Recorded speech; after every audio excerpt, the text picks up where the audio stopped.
Welcome to my video blog, where every month I'll address a different aspect of the journey of self-actualization. And I use the seasons here as a template for the whole of human experience.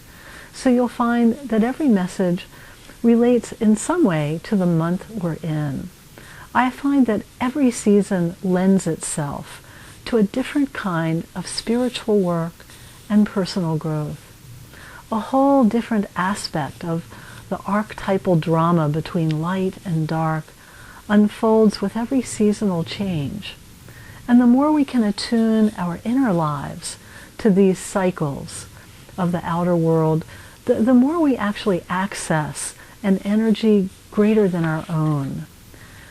So here we are in January, and we've just experienced the rebirth of light that comes at the winter solstice, at that darkest point of the year where light begins to return to Earth, heralding the beginning of a new year. It's a doorway of sorts into a whole new cycle of life, a fresh start, much like a new fallen snow, where briefly everything seems clean and unmarked. Now the renewal we feel in this deep dark season of winter is an inward one, unlike the rebirth of springtime that just propels us out of doors.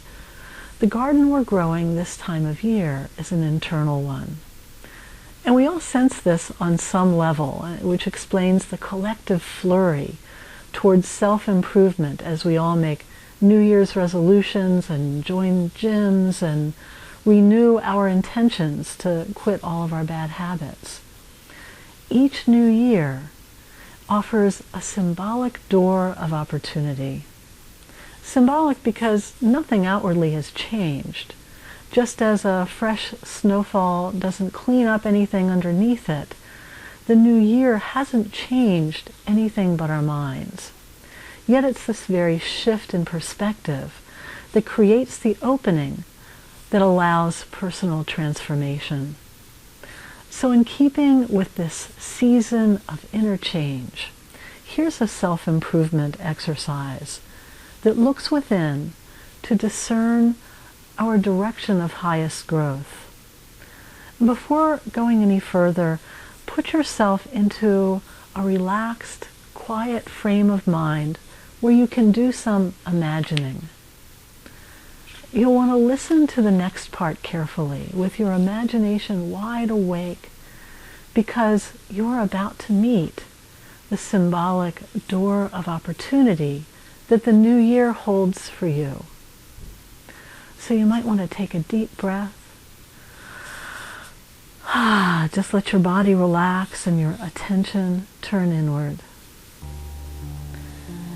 And let your awareness become soft and open. Just imagine how it feels to shift your vision from the focused attention on a tiny detail to a broad focus that takes in a whole landscape at once. And just let your mind relax open in the same way.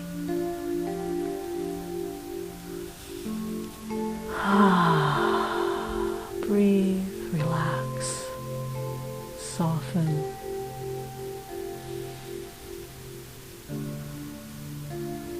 And now, allow to come to mind the image of a door. Just allow this image to appear and see what pops into mind first. Don't choose it so much as allow it. And as it comes in to your mind's eye, simply notice everything you can about it. Let all the details come clearly into focus.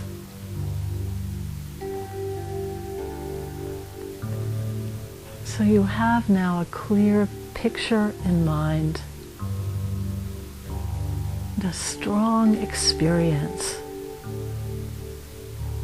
of the form of this inner door.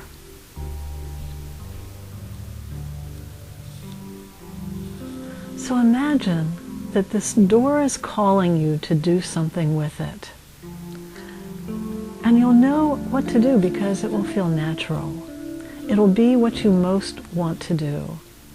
You may want to open the door to let something in, or you may feel drawn to walk through it. And if so, what do you see yourself stepping into, and what do you see yourself leaving? You may want to close the door to put something behind you, or maybe to protect what's inside. Take a moment now to simply let your imagination explore the scene, the door, and your relationship to it.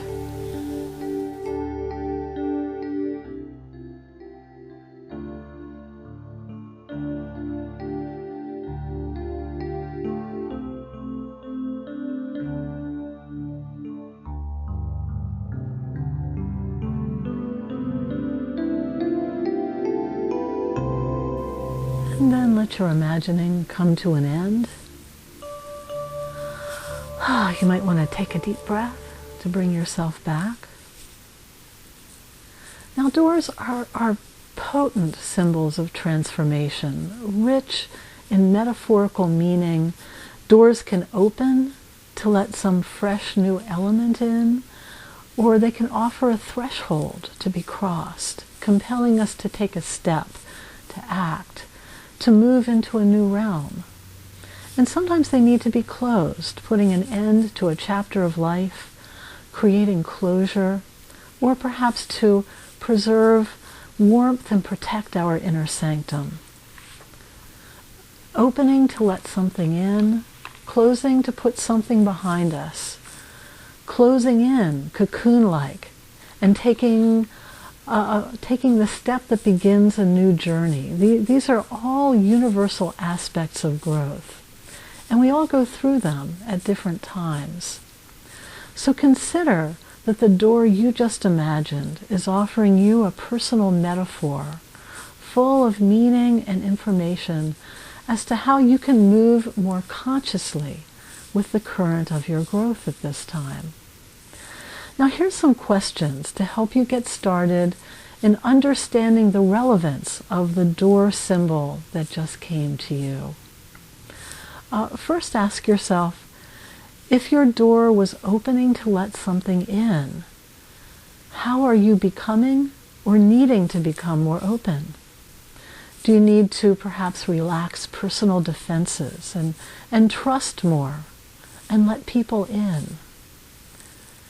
Did your door let light in and a breath of fresh air, urging you to open your mind perhaps? Do you need to consider fresh perspectives and be less stuck in familiar ways of thinking? Now, if you felt called to walk through your door in your visualization, ask yourself, how might you currently be moving from one state to another in your life? Is it time to take action, to summon courage, to move in unfamiliar ways, maybe to be bold or come out of hiding? Is there perhaps an initiation of sorts, calling you to step out of the small confines of who you've been in order to be something more?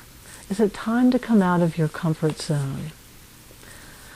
Now, if your door was closing, ask yourself, what were you closing in or closing out? Is there something in your life experience that you're ready to let go of and leave behind? Is it time to put the past behind you? What endings do you need to attend to in order to move into the next phase of life in a way that's free of unfinished business? Now, if your door was closing something in, ask yourself, are there perhaps ways that you need to create stronger boundaries in your life? Do you need to say no more often? Do you need to pull in, conserving energy and maybe being in more of a cocooning phase of life so that something can incubate within? Do you need solitude? Or do you simply need to exercise more control over who you allow into your inner sanctum and who you don't.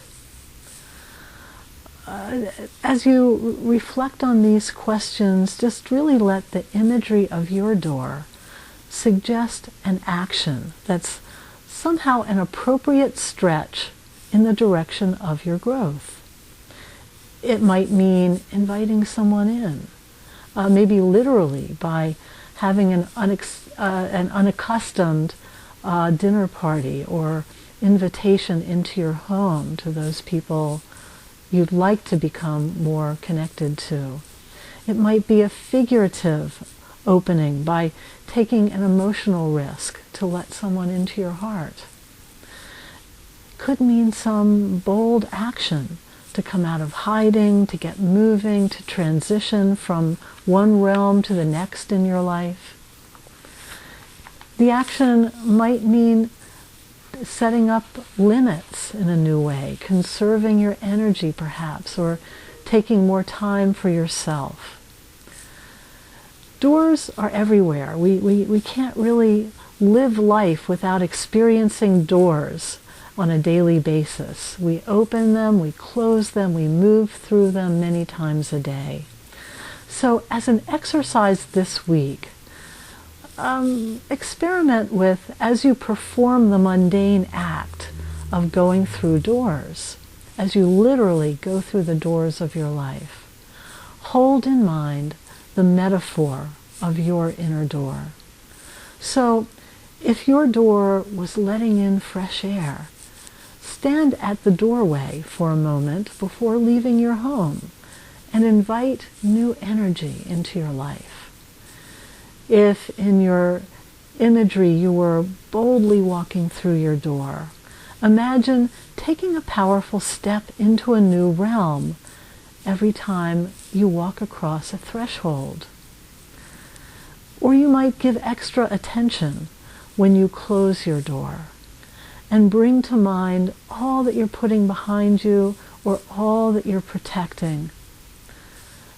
Just play with this, letting the physical experience of doors this week be a constant reminder and an affirmation of the inner growth you've set in motion. So, for a deeper dive into this work, check out my Miracles course.